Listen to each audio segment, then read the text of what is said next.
Bismillahirrahmanirrahim. Assalamualaikum warahmatullahi wabarakatuh. Welcome back to Ilmu Sosial Prophetic. Okay, after we had discussions about the humanisasi or humanizations, now we go to the next principle of foundations of Ilmu Sosial Prophetic, that is liberations or liberasi in Indonesia. Okay. So today we will talk about the key of liberasi or liberations here. The first is nahi mungkar. The second is freed from the oppressions, whether the oppression is from knowledge, social, economics, and politics oppressions. And the last is how knowledge as a power for social change, as a power for liberating from the oppression. Okay, now we go to the first key terms. So liberations here inspired by nahi mungkar. As we know that Kunto Wijoyo make this theory inspired by the ayah from Al-Quran, because Kunto Wijoyo is Islam or Muslim, so he takes Al-Quran as the source of inspirations. Okay, so liberasi here is from the Al-Quran, nahi mungkar, or in Indonesia mencegah kepada kemungkaran. So what is mungkar? Nah, mungkar here is the opposite of ma'ruf. We had that explanations on humanization. Ma'ruf is humanization, amal ma'ruf is humanization, and nahi mungkar is liberation. So ma'ruf is an act deemed good by common sense or religious norm. So what we call as ma'ruf or kindness, kebaikan, itu adalah semua tindakan yang dianggap baik oleh common sense, dianggap baik secara akal, dianggap baik secara normal, secara orang yang berakal akan menganggap bahwa hal itu baik, or religious norms. Ma'ruf juga baik dalam arti sesuai dengan nilai-nilai agama. Okay. Nah, so ma'ruf here is translated into social goodness, because everybody knows that ma'ruf is something that is kind, something that is good, and all people with the common sense, with their reasoning, or with their religious value, they will know that that is good. Okay, that is mungkar. That is ma'ruf. Now we go to the mungkar.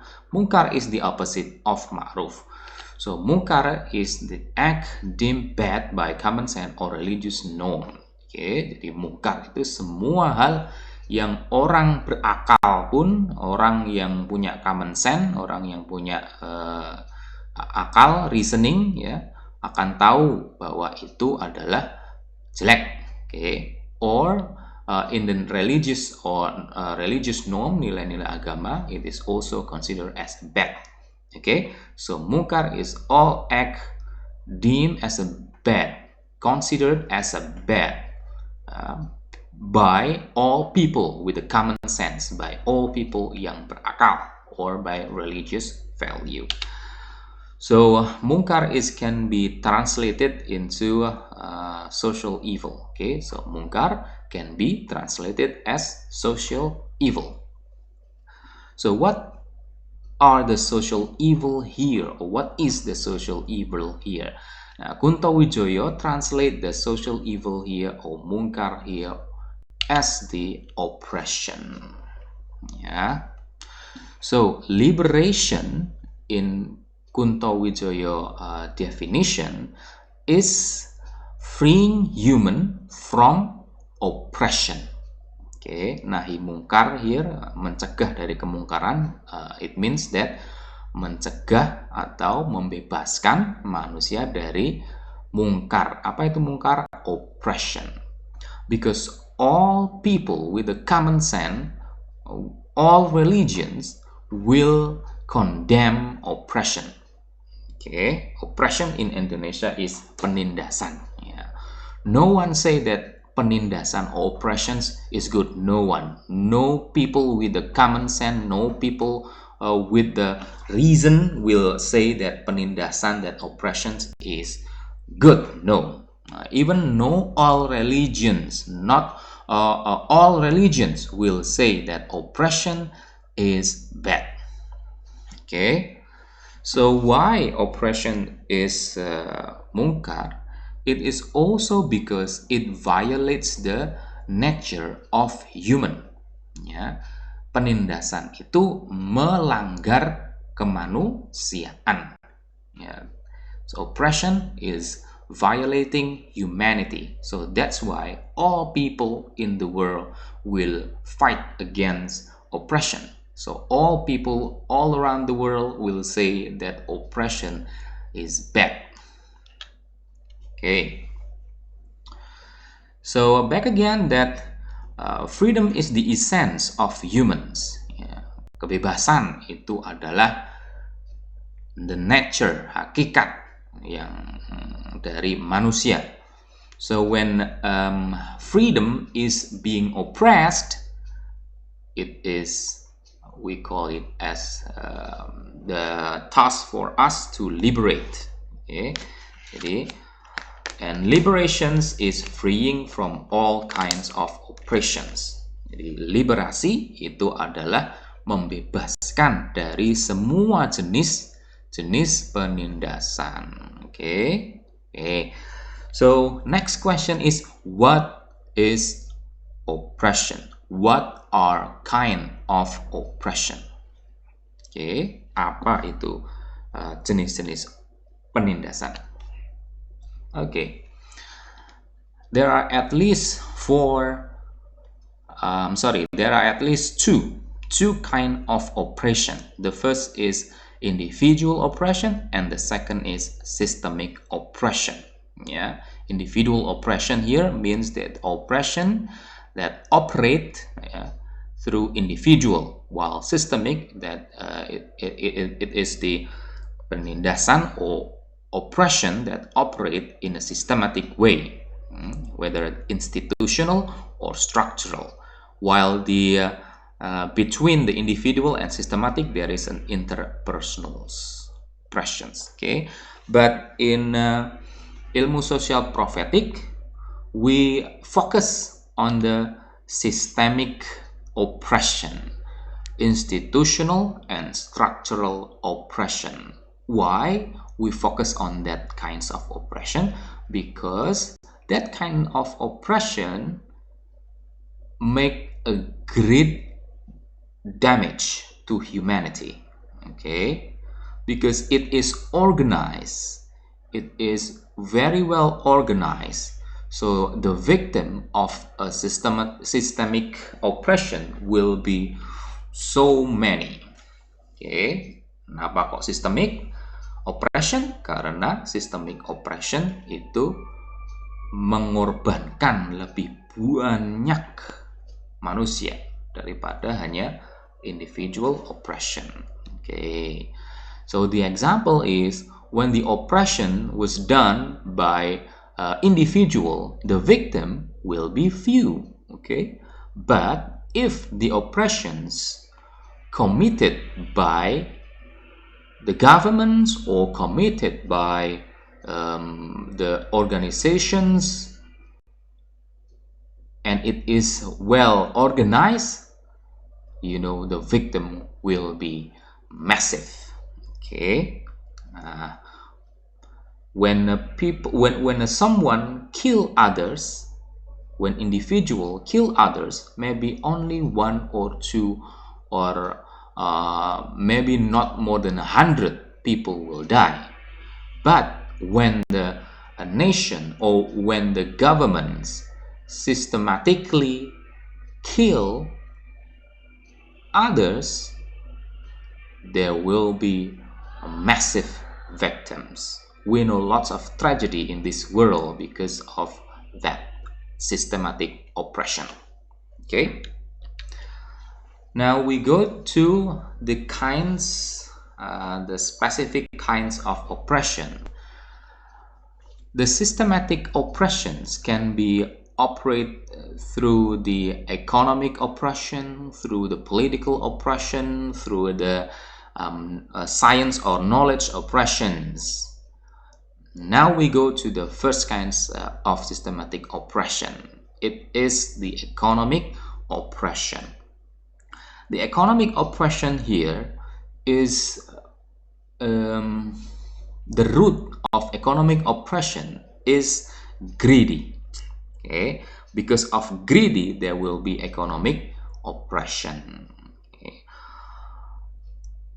And in this era, greedy is symbolized by capitalisms. You know, capitalism here is kinds of accumulating the capitals, accumulating the money, yeah, for the sake of wealthier, or for the sake of richness of a certain or few people. Okay, so saat orang itu serakah, maka dia akan melakukan apapun untuk kepuasannya, ya. Dan keserakahan yang tersistematik, keserakahan yang sistematis, ya, itu dilakukan baik oleh pengusaha ataupun pemerintah. Oke, contoh umpamanya oleh pengusaha biasanya disebut sebagai kapitalisme. Kenapa kapitalisme itu wujud dari keserakahan? Karena dalam kapitalisme itu orang cenderung menumpuk modal, menumpuk uang, ya, dan hanya dinikmati oleh segelintir orang saja, hanya dinikmati oleh segelintir orang-orang kaya yang punya modal saja. Okay, so that's why we have a hot issue today. It is omnibus law, yeah, and people demonstrates rejecting omnibus law because omnibus law here is only give profit or give advantage to the capitalists, to the few people, to the few of the have, okay, to the few of the rich, while the workers, or while the labor, they didn't have profit at all, even they were oppressed. Okay, and next, according to Emma Goldman, in modern capitalism, economic exploitation rather than political oppression is the real enemy of the people. Yeah, according to Emma Goldman, economic oppression is more severe, or it is more, we call it as it is heavier than political oppression. Jadi penindasan ekonomi bagi Emma Goldman itu lebih parah daripada penindasan politik. Why is it like that? Yeah, because economic oppressions will lead to political oppression. Now, those who have money, the rich, yeah, will give so much money for the politicians, yeah, to make the constitution for the sake of the capitalists, of course. Okay, kenapa kok bisa begitu? Ya, as we know today, ya, that orang kaya, orang yang punya duit itu bisa membeli politik. Oke, orang yang punya duit membiayai para politikus untuk jadi dewan kayak, jadi presiden kayak, dan sebagainya. Dan saat sudah jadi, maka mereka akan menuntut untuk imbal balik, ya, imbal jasa. Apa itu? Ya, they will control the government. Okay? They will control the making of constitution in the sake of the capitalists, in the sake of the have or the rich. That is the same like what Karl Marx said, that economic is determined the politics. Jadi menurut Karl Marx itu politik sosial, budaya, agama, itu semuanya dipengaruhi oleh yang namanya ekonomi, diawali oleh ekonomi. Ya, kok bisa saat orang itu butuh makan, saat orang itu pengen bersenang-senang secara duniawi, dapat uang, maka mereka akan melakukan apapun, membeli politik, membeli agama dan sebagainya untuk kepentingannya sendiri. Okay, so that's why money is everything. Okay, today's proverb that money is everything. You can buy politician, you can buy religious people, you can buy education, yeah, you can buy everything by your money, yeah, for the sake of you, if you have money. That's it. Okay, but it is not always true. Tidak semua yang dikatakan Karl Marx itu benar. Okay, karena apa? That is only a theory. Itu hanya teori. Pada kenyataannya bisa berbalik. It is not economic that determines the politicals or religions or educational oppressions. No, but it is political will determines the economic, social, cultural, and educational oppression. Okay. Kok bisa? Oke. Okay. Nah, political oppression here, as we know that political oppression is when you as a citizen were oppressed. Your right as a citizen to speak, to give your voice, yeah, to criticize in a democratic way is oppressed by the government or by peoples who have or dominate, who dominates. Okay, so Voltaire said, to learn who rules over you, simply find out who you are not allowed to criticize. Yeah. Is it not obvious? So political oppression here, yeah, penindasan secara politik, gampangannya menurut Voltaire itu, kalau kamu sudah tidak bisa bersuara untuk mengkritik, untuk mengemukakan pendapat, kamu dilarang, kebebasan itu dilarang, nah berarti itu sudah terjadi penindasan politik.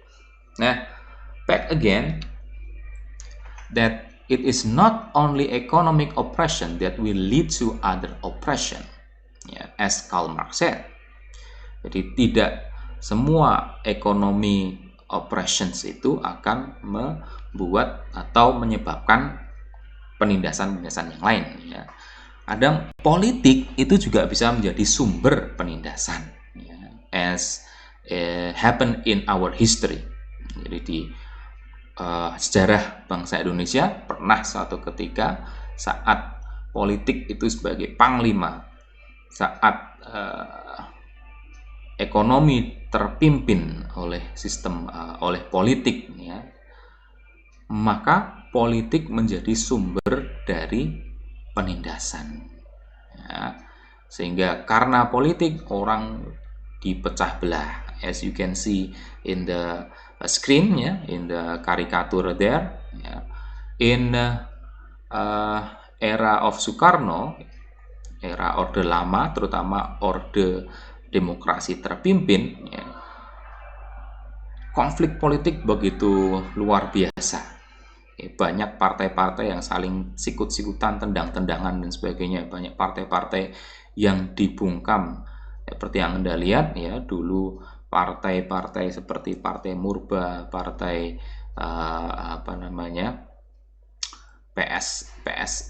PSI, Partai Sosialis Indonesia, atau partai Islami seperti Masyumi, partai agamis juga seperti Partai Katolik, itu dibungkam, bahkan banyak tokohnya yang dipenjara, ya, karena tidak mau sesuai dengan ide Nasakom. Oke.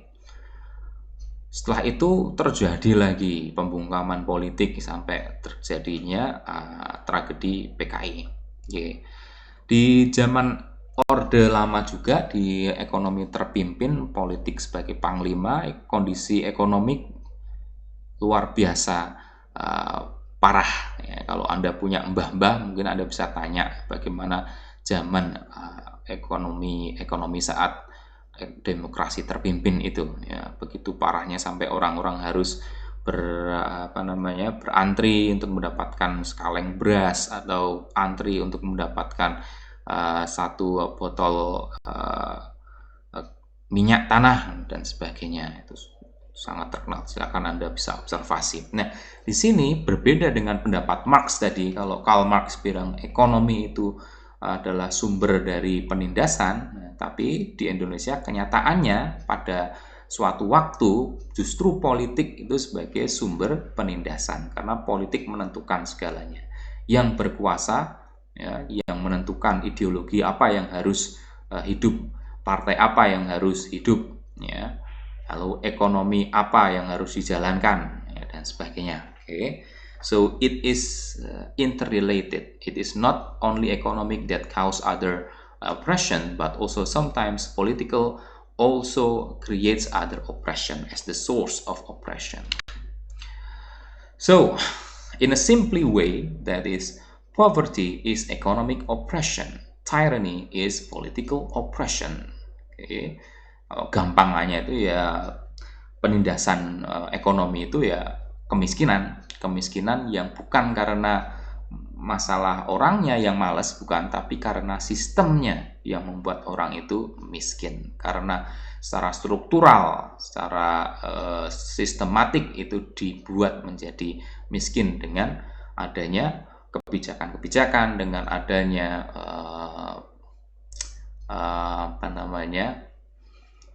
dengan adanya aksi-aksi ataupun dengan adanya hal-hal yang membuat orang itu menjadi miskin. Ya. Lalu political oppression, penindasan politik itu gampangannya kalau adanya tirani, adanya otoritarianisme, saat orang yang berlawanan secara politik itu dibungkam, dipenjara, saat kebebasan untuk mengkritik pemerintah, mengkritik dominasi pihak tertentu itu sudah dilarang. Nah, itulah bentuk dari penindasan politik. Okay, now we go to the social oppression. Penindasan sosial. The source of social oppression is privilege. Apa itu privilege? Privilege itu saat seseorang diutamakan dari orang lain, saat satu umpamanya terjadi race oppression, when one race is privileged over the other, ya. Saat orang kulit putih menyatakan kalau dirinya itu lebih utama dari kulit hitam, ya, maka akan terjadi social oppression, penindasan sosial dalam bentuk dulu ada perbudakan, ya, orang kulit hitam jadikan budak, atau dulu di Amerika ada politik apartheid, di Afrika Selatan juga ada apartheid, di mana kulit hitam itu hak-haknya itu dikebiri, kulit hitam tidak boleh campur dengan kulit putih, fasilitas untuk kulit hitam itu lebih buruk daripada kulit putih. Bahkan dulu di Amerika pun orang toilet kah atau gereja kah atau sekolah kah untuk kulit hitam dan kulit putih itu dibedakan. Oke. Atau di Indonesia zaman penjajahan, saat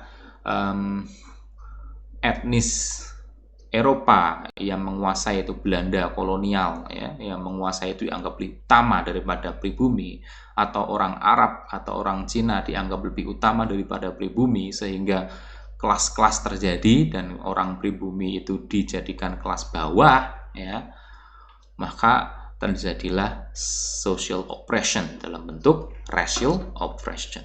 Oke, jadi atau sexuality, ya. When certain sex is privileged over the other, so there will be social oppressions too. Saat laki-laki diutamakan daripada perempuan, maka terjadilah penindasan seksual. Oke, seakan laki-laki itu lebih utama, laki-laki itu yang yang harus diutamakan, laki-laki itu bekerja, perempuan itu tidak boleh bekerja, perempuan itu hanya dapur sumur kasur, sedangkan laki-laki itu bisa ke area publik menjadi politisi dan sebagainya, bisa nyupir, sementara perempuan tidak bisa dan sebagainya. Dan itu terjadilah social oppression karena jenis kelamin yang satu diutamakan daripada jenis kelamin yang lain. Dan seperti yang lainnya juga sama. Social oppressions can be happen because there are privilege of race, education, sexuality, ability, age, gender, ethnicity, culture, language, or classes over the other. Okay, that is social oppressions. Next, we go to the knowledge or science oppressions. As we know, in the history of the world, we know about Nazi. Yeah, this is the example of how science used to oppress other. Okay, how Nazi with the foundation of science regard themselves as the superior races, and they built the atomic bomb. They built the we know Panzer from German is, or tank from German is very well known. Yeah, they built the armors, the artillery, etc., weapons, yeah, through the science for waging the war, okay, for killing the other. That's it. Our dark history of science, how science is manipulated, how science is used for killing other, for war. Yeah, the same in World War II, how America built the atomic bomb, and then they followed the bomb, they bombard the Hiroshima and Nagasaki. How the colonialism and imperialisms of Europeans country, England, Dutch, German, French, they occupies other nations, ya.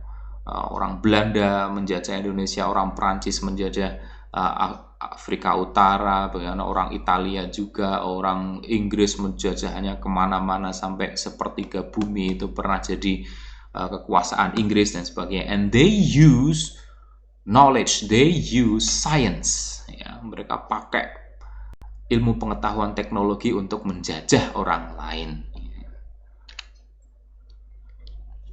Now it is the same. Science can be the means of oppressions. Okay? Science itu bisa menjadi alat untuk melegitimasi penindasan. Ya, saat sains digunakan sebagai dasar untuk menindas perempuan atau menindas laki-laki dan sebaliknya gitu ya. Saat sains bilang oh laki-laki itu lebih logis daripada perempuan ya, sehingga laki-laki itu lebih bisa berpikir secara sehat daripada perempuan. And that is a kind of science or knowledge as a mean of oppression. Ya. Atau saat you use science as for getting a profit, not for the people but getting a profit, you will do everything.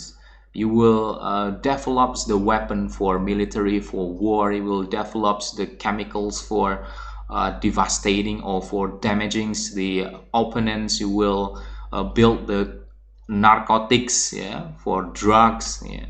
The same like what happened today. Some theories said that COVID-19, yes, conspiracy theory, COVID-19 is part of biological weapons, and we know in our history that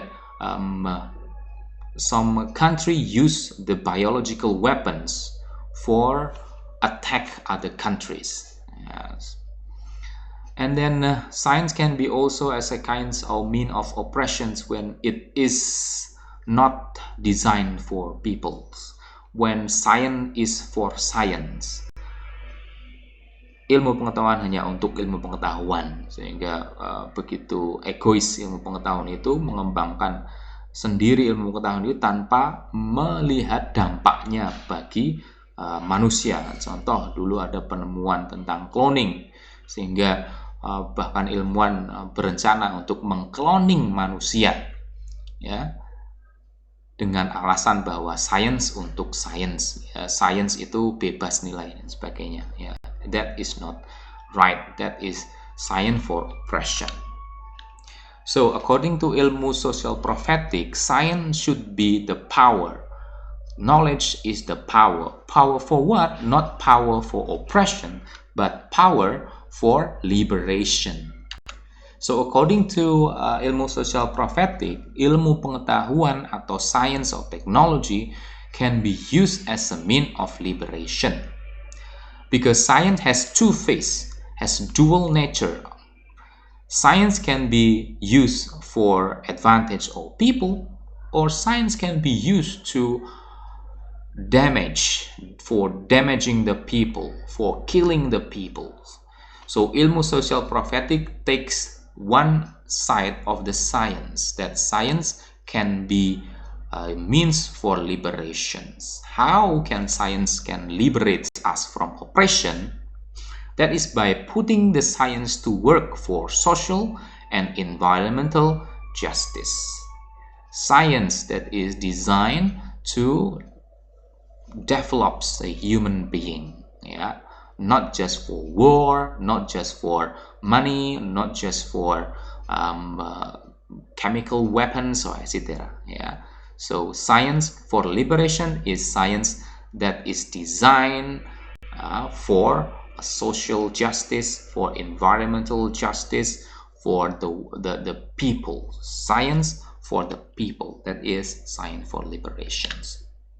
Okay, and then ilmu social prophetic goes further, not just science for the people, but also science here as the way for transcending peoples to the higher levels.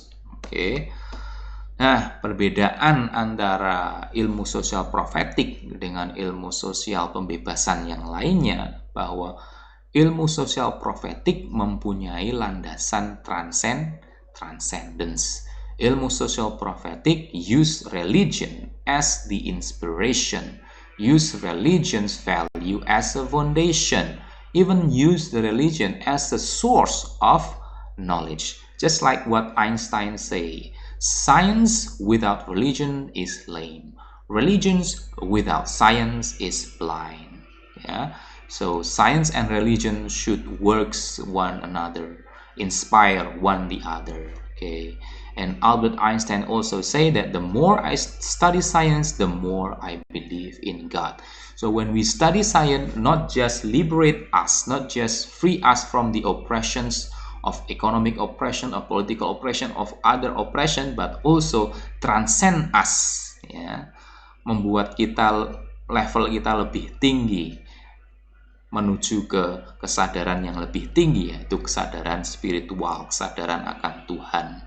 Dan sains harus berlandaskan pada ketuhanan juga, supaya sains itu tidak disalahgunakan untuk sarana perang dan sebagainya, sebagaimana yang terjadi di sejarah manusia yang kelam. Okay, so that's all about liberation. For the conclusion, we know that liberation here is inspired by nahi mungkar, menghindari pada yang mungkar. Mungkar here translated as the oppression. So liberation here is freeing human from oppression, any other oppression, especially the systemic and structural oppression. It can be from the economic oppressions, political oppressions, or knowledge or science oppressions, or social oppressions. And how to free human from the oppressions? That is by knowledge or science. That knowledge or science is power. The knowledge should be the power for people. Knowledge or science for people, for social justice, for environmental justice. But also in ilmu social prophetic, science also need the religion's foundation. So religion here can be the source of inspirations of science, or religions can be the foundation of science. Religions even can be the source of the science. Yeah. So when science is funded, or the science is based on the religious, it can give the advantage for the humanity, but it can also give the advantage for transcending us to the more, to the highest consciousness, that is spiritually, that is God. Thank you. Assalamualaikum warahmatullahi wabarakatuh.